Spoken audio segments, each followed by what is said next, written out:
முன்னால மாதிரி போஸ்டர் அடிக்கிறது, கட் அவுட் வைக்கிறது எதுவுமே இந்த வருடம் இல்லை.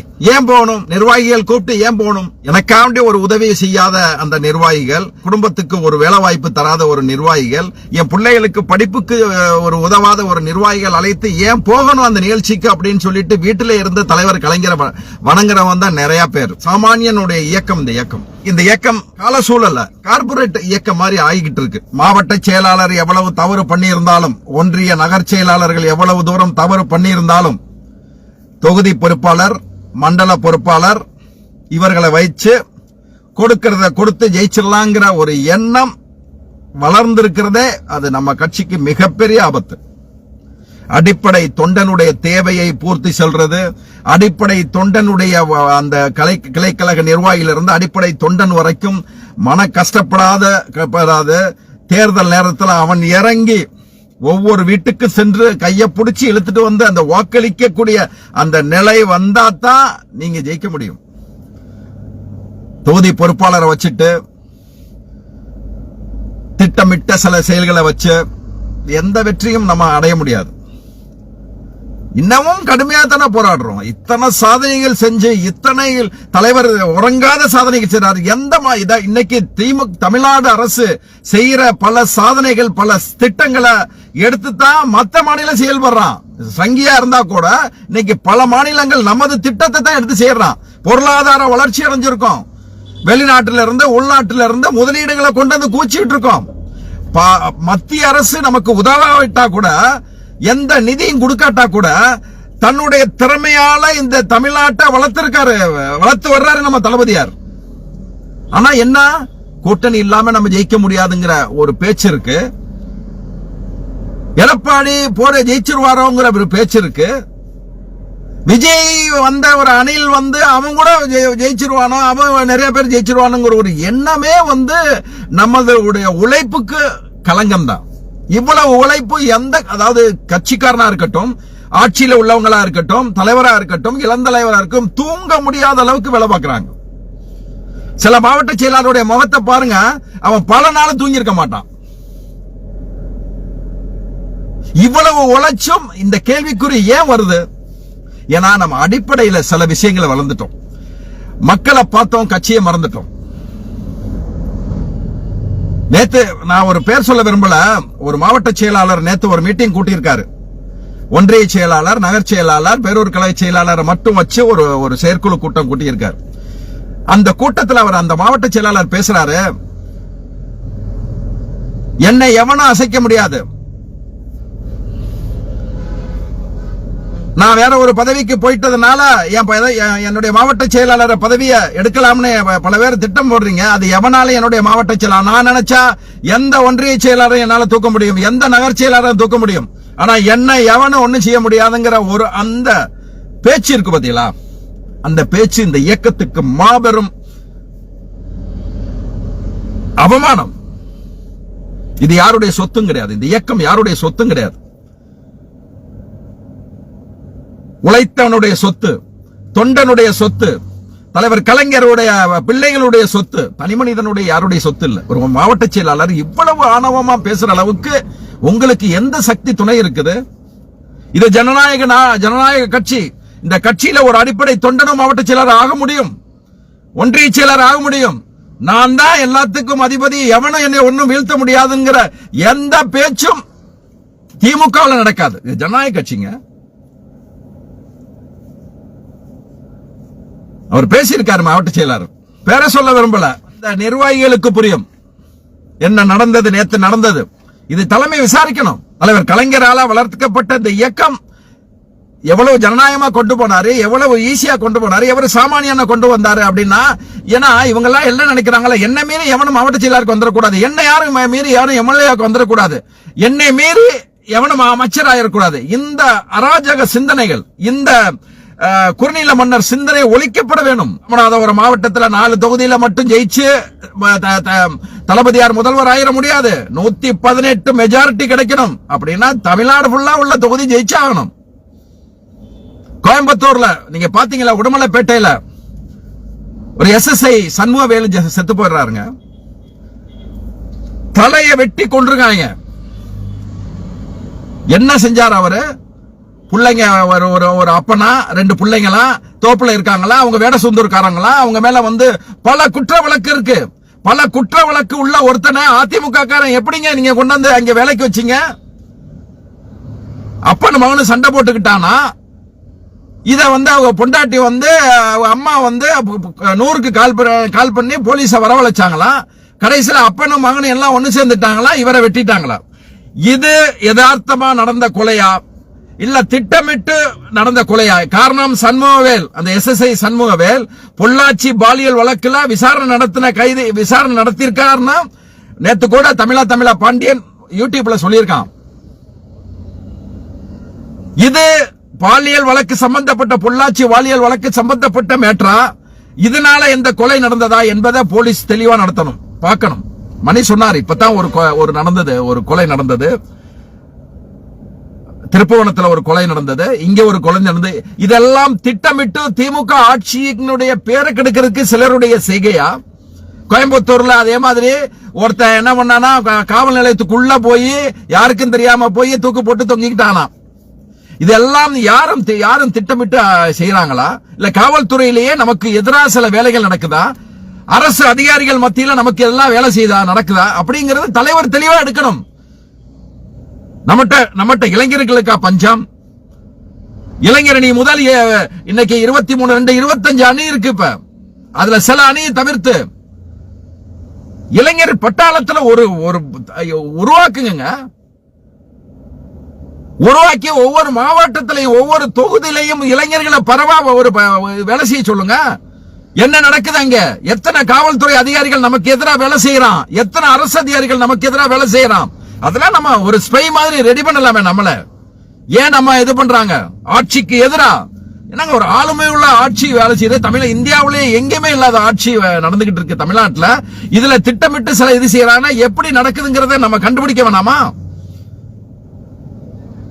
கண்டுபிடிக்கணும். இல்லைன்னா கோயம்புத்தூர்ல இன்னும் அந்த சுகுணாபுரம் பழனிசாமி மகன் வேலுமணியுடைய ஆதிகாரம் தான் இங்க கொடிகட்டி நடக்குது. பொள்ளாச்சி ஜெயராமன் தான் இது இருக்கு.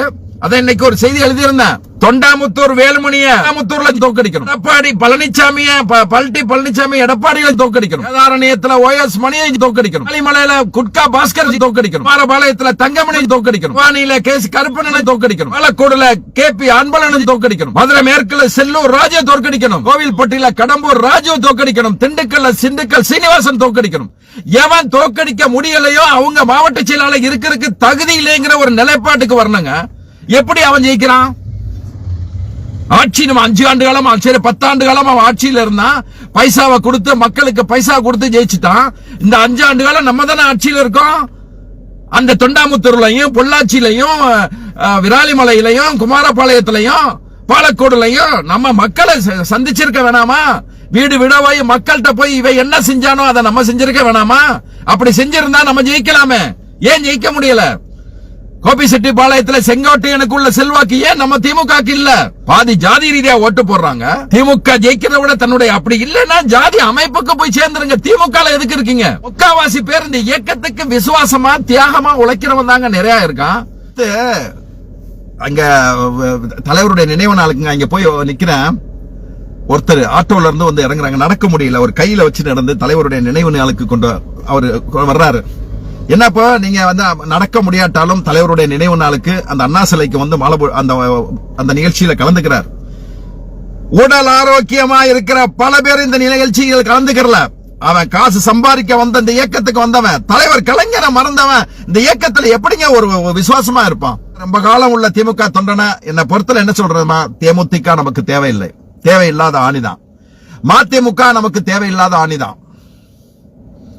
பாமக என்ன பண்றான்னு பாப்போம். அப்பன் மகனுக்கு சண்டையில என்ன முடிவு பண்றாங்கன்னு பாப்போம். திமுக தலைவருக்கு நான் ஒரு வேண்டுதல், அதான் பொறுப்பாளரை வச்சு, பெண் டீமை வச்சு, மண்டல பொறுப்பாளரை வச்சு கொடுக்கறத கொடுத்து ஜெயிச்சிடலாம் அப்படிங்கிற எண்ணத்தை கைவிட்டுட்டு முதல்ல அந்த மாவட்ட செயலாளர்களை, அந்தந்த மாவட்டத்தில் ஏற்கனவே இருந்த நிர்வாகிகள், மன வருத்தத்தில் இருக்கிற நிர்வாகிகள், தொண்டர்கள் எல்லாத்தையும் சந்திச்சு உங்களுக்கு என்ன தேவை, உங்களுக்கு என்ன பிரச்சனை, இதை நீங்க ஒவ்வொன்னா செய்யலாமா? இப்ப நீங்க கால்நடை உதவியாளர் வேலை போட்டிருக்கீங்க. சில மாவட்டத்தில் 12 லட்சம் ரூபாய் வாங்கியிருக்காங்க, சில மாவட்டத்தில் அதிகபட்சம் வாங்கியிருக்காங்க. அதெல்லாம் எந்த மாவட்டமும் சொல்றதுக்கு எனக்கு ஒண்ணு பெருசு கிடையாது.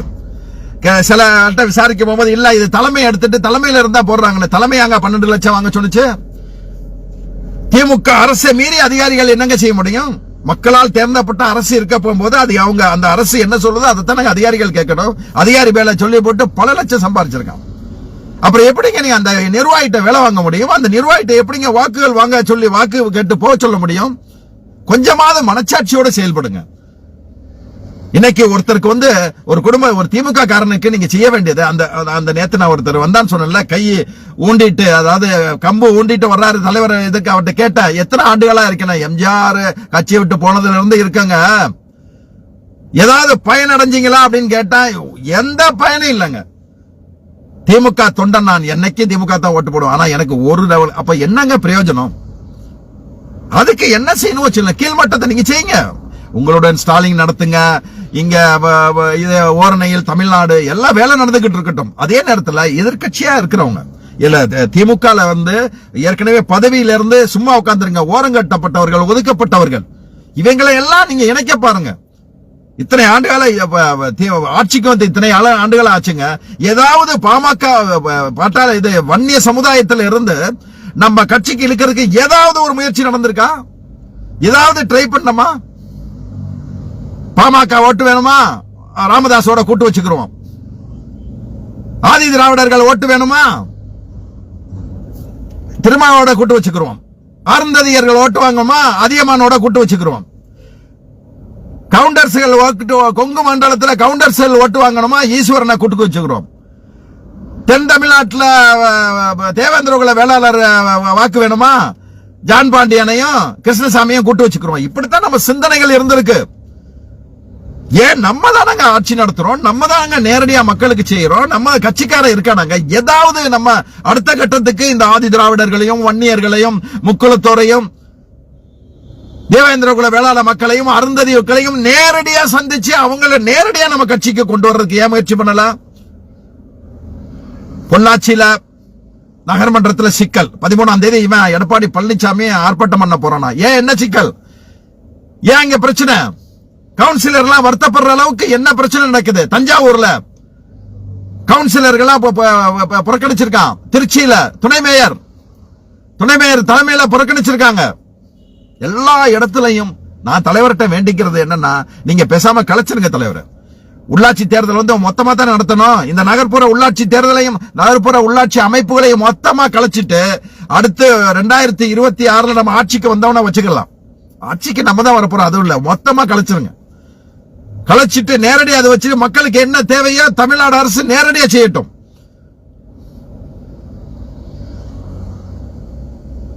இனிவே பேச வேண்டியதெல்லாம் பேசுறோம், இன்னும் நிறைய பேசுவோம். இன்னைக்கு தலைவர் ஓரணியில் இது உடன்பிறப்பே வாக்கு இன்னைக்கு தலைவர் மறுபடியும் ஆரம்பிச்சிருக்காருன்னு கேள்விப்பட்டேன். அதே மாதிரி இளம் தலைவர் போன 2 நாளைக்கு முன்னால எல்லாரையும் சந்திச்சாருன்னு கேள்விப்பட்டான். ஆனா அதுக்கடுத்து மறுபடியும் அப்பாயின்மெண்ட்ங்கிற தெரியல. அதை இளம் தலைவர்கள் மாத்தணும். இந்த அப்பாயின்மெண்ட்ங்கிற எண்ணத்தையே மாத்தணுங்க. அது இளம் தலைவர் உங்களை அப்பாயின்மெண்ட் வாங்கித்தான் பார்க்கணும்னா உங்களை ஒரு அந்நியப்படுத்துற ஒரு இது வருதுங்க. பல பேர் வேதனைப்படுறான் உங்களை நினைச்சு. என்ன நம்ம கலைஞருக்கு இல்லாத அப்பாயின்மெண்ட், தளபதியாருக்கு இல்லாத அப்பாயின்மெண்ட், ஏன் இளந்தலைவருக்கு மட்டும் அப்பாயின்மெண்ட்?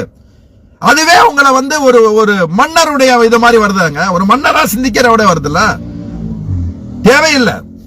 ஒரு நாளைக்கு நான் வாரத்துக்கு 2 நாள் உட்காருங்க, 3 நாள் உட்காருங்க. எந்த வித இது இல்லாம கட்சிக்காரன் வர்றானா அவனை சந்திக்கிற அந்த நிலைப்பாடு வரணும்.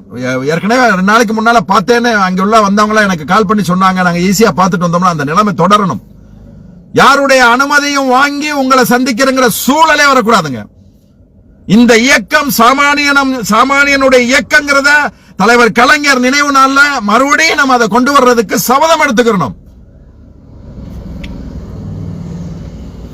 இன்னொன்னு சொல்றேன், சில இது நல்லது நடந்துகிட்டு இருக்கு, சில விசாரணை நடந்துகிட்டு இருக்கு. இந்த பென்டிம்ல சிலர் அப்படி இப்படின்னு போறதையெல்லாம் வாட்ச் பண்ணிக்கிட்டு அவங்களையும் வாட்ச் பண்ற நிலைமைக்கு வந்திருக்குன்னு கேள்விப்பட்டான். வரணும்.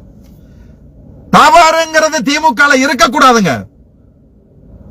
தியாக சிந்தனை உள்ளவனும் உழைக்கக்கூடியவனும் நீ சம்பாரிச்சிக்க, தப்பு இல்ல. உன்னுடைய வாழ்வாதாரத்துக்கு சம்பாரிச்சிக்க, கட்சிக்காரனுக்கு உதவுறதுக்கு சம்பாரிச்சிக்க, அடுத்த தேர்தலில் நீ செலவு பண்றதுக்கு சம்பாரிச்சிக்க.